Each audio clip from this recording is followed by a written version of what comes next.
Okay, so we're back again with evidence for evolution. Okay, so after this one, we're gonna have one more on biogeography. We've talked about direct observations, the fossil record, two homologies. We're gonna talk about the third homology here, which is embryology, and vestigial structures, which isn't really a homology, it's just cool. And then separate lecture will be biogeography, and then we'll move on from evidence. Okay, so evidence for evolution, embryo homology and vestigial structures. I'll fix that. Essential questions. What is embryo homology? Well, basically, what is embryology? Can you give examples of embryo homology? And what is a vestigial structure? Color of the day again is purple. And I thought that Yoda and Luke Skywalker would be good helpers today. Okay, evidence for evolution, homologies again. So just one more time, defining what a homology is, giving you some example. Okay, an example would be embryonic homologies. These are similar early development. So example, vertebrate embryos with tail and pharyngeal pouches. We'll talk about that in a second. So evidence for evolution, embryology. Embryology is simply the study of embryos or how organisms develop. Embryology is actually kind of cool with how it works. Okay, so here are 5 embryos. Can you tell me which one is the possum, the human, the chicken, the bat, or the cat? Take your best guess. Don't ask me because I don't know without looking at the cheat sheet. Kind of tough, isn't it? Like, well, maybe. This one's the human. Wait, is this one the dolphin? No, there's no dolphin. Yeah, I don't know. Okay, so this is very early development. Let's look at stage 1 and stage 2. Okay, again, can you tell me which one is the possum, the human, the chicken, the bat, or the cat? I don't have a clue. Oh, wait, maybe possum? This one, number 2? Ooh, maybe this one, cat.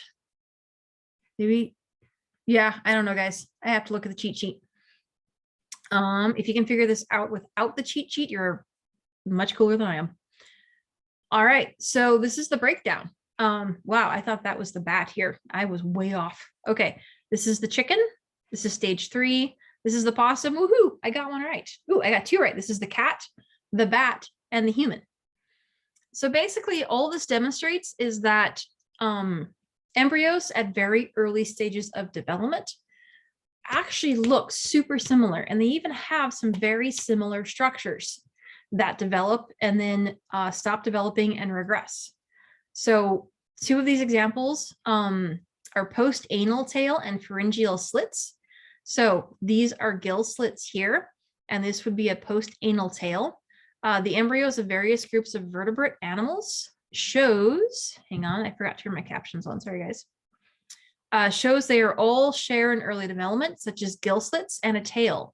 So when humans are actually developing, they do develop gill slits, the pharyngeal ones, and we then lose them, as well as a tail. This is actually why some people are actually born with a short tail, because basically the cells didn't get the memo that they needed to turn off and stop growing. And that's what we call Evo-Devo, or evolutionary development. Ooh, I will find the Evo-Devo song and post it. And then if you're as much of a geek as I am, you can geek out with me. All right. So Evo-Devo, evolutionary development. That's not really embryology, and it's more the study of which genes turn on and off, and it gets a little complicated.